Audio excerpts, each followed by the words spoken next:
हमारा गोल है 500 सब्सक्राइबर्स तक पहुंचना, तो थोड़ा प्यार दिखाओ। फिल्म की शुरुआत न्यूयॉर्क सिटी की एक देर रात से होती है। एक जवान औरत चुपचाप अपना अंडरवियर पहनती है, मेकअप ठीक करती है और उस आदमी के पास जाती है जिसके साथ वो अभी अभी सोई थी। लेकिन रोमांस की जगह वो उसके मुंह से खून पोंछती है, उसका गला काट चुकी होती है। वो सावधानी से अपनी फिंगरप्रिंट मिटाती है और होटल रूम से निकल जाती है। उसका नाम है हेजल। 20 साल बाद हेजल लास वेगास में एक छोटा शांत डाइनर चलाती है। वो हर दिन आम उबाऊ ग्राहकों को खाना परोसती है जिन्हें उसकी काली पिछली जिंदगी के बारे में कुछ नहीं पता। एक दिन एक पुलिस वाला अंदर आता है और हेजल धीरे से कहती है, तुम्हारा खाना फ्री है। उसकी टीनेज बेटी जॉय ये देखती है और पूछती है, ऐसा क्यों? हेजल कहती है, पुलिस वालों से अच्छे रिलेशन रखना बुरा नहीं, कभी जरूरत पड़ जाए तो काम आएंगे। बात तभी सीरियस हो जाती है जब हेजल देखती है कि जॉय का बॉयफ्रेंड एक टेबल पर बैठा है। हेजल को वो बिल्कुल पसंद नहीं। ये देखकर जॉय अचानक बोलती है, माँ, मैं अपनी कॉलेज की सेविंग्स लेकर उसके साथ भाग जाना चाहती हूँ, नई जिंदगी शुरू करने। हेजल साफ मना कर देती है, ये बहुत बुरा आइडिया है, उससे दूर रहो, वो मुसीबत है। लेकिन जॉय नहीं मानती। माँ, आप उसे नहीं जानती। दोनों में झगड़ा होता है और जॉय कह देती है, मैं जाऊंगी, चाहे आप पैसे दो या नहीं। उस दिन बाद में एक आदमी खाना खाकर कहता है कि उसके पास पैसे नहीं है। जॉय गुस्से में बोलती है, ये ठग है। हेजल बीच में आती है। आदमी कहता है, मैं बेघर हूँ। बिना सोचे हेजल उसे बर्तन धोने की नौकरी और रहने की जगह दे देती है। वो अपना नाम बताता है, एलियट। इसी बीच जॉय का बॉयफ्रेंड लगातार उससे पैसे मांगता रहता है। जब जॉय कहती है कि कोई और रास्ता ढूंढो, वो जिद करता है कि उसकी कॉलेज सेविंग्स ही यूज करे। अगले दिन जब हेजल अपने रोज के ग्राहकों को खाना परोस रही होती है, वो देखती है कि जॉय चश्मा पहनकर अंदर आ रही है। चिंतित होकर हेजल दौड़ती है, चश्मा उतारती है और देखती है जॉय की आंख पर चोट के निशान हैं। माँ, प्लीज उसे मत चोट पहुंचाना, उसके परिवार वाले बहुत खतरनाक है। लेकिन हेजल पहले ही आग बबूला हो चुकी होती है। घर पहुंचकर वो एक स्लिक ड्रेस पहनती है, छुपी हुई बंदूक उठाती है और निकल पड़ती है। वो बॉयफ्रेंड को एक रिपेयर शॉप में ढूंढती है जहां वो मैकेनिक के साथ हंस रहा होता है। ये उसकी सबसे बड़ी गलती होती है। हेजल सीधा उसके चेहरे पर मुक्का मारती है, फिर एक किक से उसे गिरा देती है। जब मैकेनिक बीच में आता है, वो उस पर पेपर स्प्रे छिड़क देती है। बॉयफ्रेंड लहूलुहान जमीन पर पड़ा होता है। हेजल बंदूक तानकर कहती है, चल मेरे साथ। वो मना करता है तो वो उसके कान के पास गोली चला देती है। डरा हुआ लड़का मान जाता है। वो उसका फोन फेंकती है, उसे कार के ट्रंक में बांध देती है और रेगिस्तान की तरफ गाड़ी दौड़ा देती है। वो एक कब्र जैसे गड्ढे पर पहुंचते हैं। हेजल कहती है, मैंने ये गड्ढा उसी दिन खोदा था जब तुझसे मिली थी, क्योंकि पता था तू मेरी बेटी को तकलीफ देगा। बिना एक और शब्द बोले वो गोली चलाती है। शरीर को वही छोड़कर गाड़ी लेकर चली जाती है। अगली सुबह जॉय अपने बॉयफ्रेंड को कॉल करती है, कोई जवाब नहीं। वो माँ से पूछती है, क्या हुआ? हेजल झूठ बोलती है, थोड़ा झगड़ा हुआ था, वो शहर छोड़ गया। जॉय यकीन नहीं करती। वो कहती है, उसका परिवार बहुत हिंसक है, वो बदला लेंगे। हेजल शांत रहती है।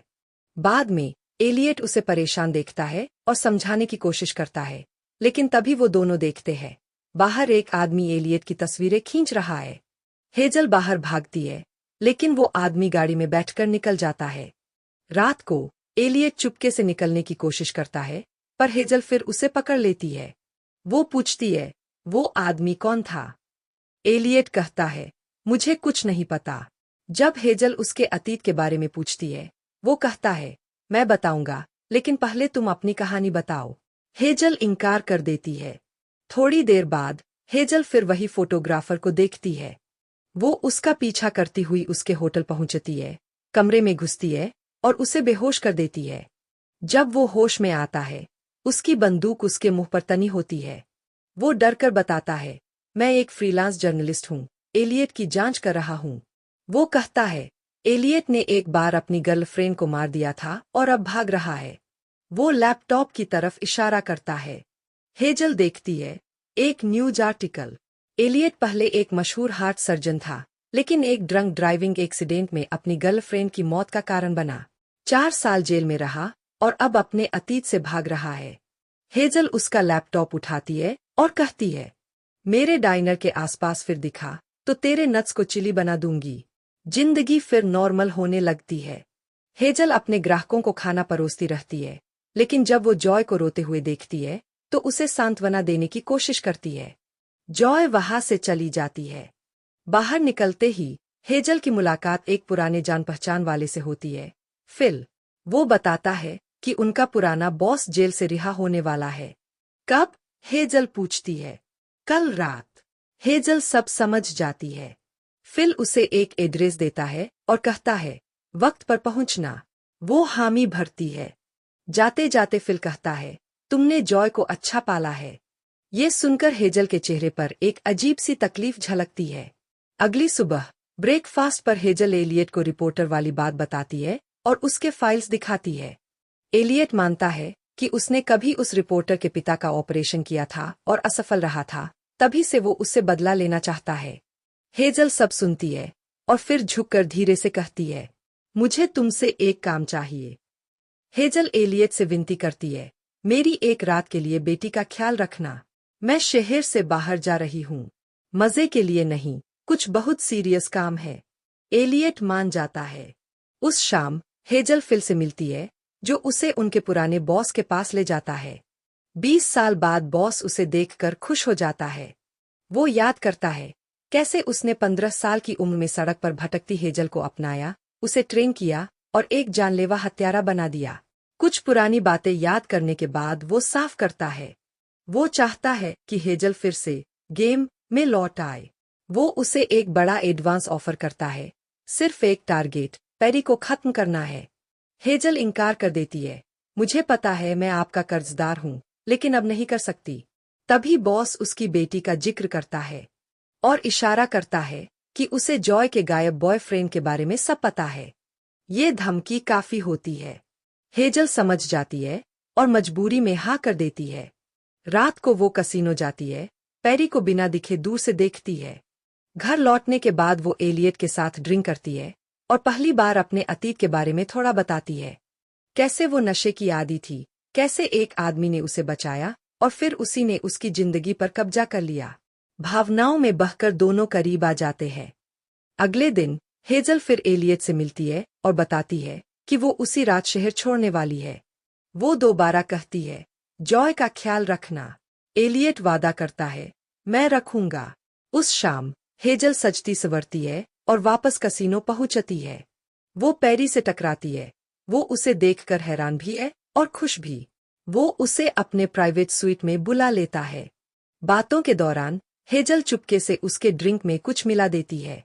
पेरी जैसे ही ग्लास उठाने वाला होता है, वो पुरानी बात छेड़ देता है। उस रात के बाद तुम यूं गायब हो गई थी, पर मैं आज भी तुम्हें भूल नहीं पाया। ये सुनकर हेजल थोड़ा हिल जाती है। वो आखिरी पल में ग्लास छीन लेती है और उसे किस कर लेती है। इस अगले दिन सब सामान्य लगता है। हेजल डाइनर में लौट आती है और एलियट किचन में काम करता रहता है। पर उसे नहीं पता, एलियट असल में उसके बॉस के लिए काम कर रहा है। वो उस पर नजर रख रहा है और बॉस को सब रिपोर्ट भेजता है। एक दिन एक पुलिस अफसर हेजल से कहता है, शहर में कई टीनेज लड़कियां गायब हो रही है। हेजल किचन में एलियट से पूछती है, कुछ पता है? वो इनकार करता है। पुलिस वाला कहता है, अगर कुछ सुनो हमें बताना। कुछ दिन बाद फिल आता है और याद दिलाता है, पेरी जल्द ही शहर छोड़ रहा है, अब या कभी नहीं। जब हेजल हिचकती है, वो कहता है, तुम्हारी बेटी दाव पर है। गुस्से में हेजल वहां से चली जाती है। एलियट पीछे आता है, उसे समझाने की कोशिश करता है। वो टूट जाती है, मुझे फिर जाना होगा, बस मेरी बेटी का ख्याल रखना। वो उसे गले लगाता है, लेकिन हेजल खुद को छुड़ाकर चली जाती है। उसी वक्त एलियट बॉस को टेक्स्ट करता है, हेजल अपनी चाल चलने वाली है। रात में हेजल अपनी सोती हुई बेटी को देखती है, माथा चूमती है और निकल जाती है। वो एलियट के घर रुकती है, कहती है, ये आखिरी काम है। एलियट मना करता है, लेकिन वो नहीं मानती। वो गाड़ी में बैठकर निकल जाती है और एलियट बॉस को अपडेट देता है।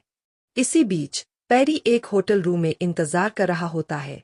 उसे एक रहस्यमयी पैकेज मिलता है। अंदर एक फोटो होती है जॉय की।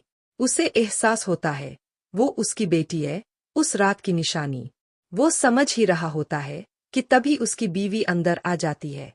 वो झट से झूठ बोलता है, सरप्राइज, हमारी एनिवर्सरी के लिए ये सेटअप है। उधर हेजल रास्ता बदल देती है। पैरी के पास जाने के बजाय वो सीधे अपने पुराने बॉस के ठिकाने पर पहुंचती है।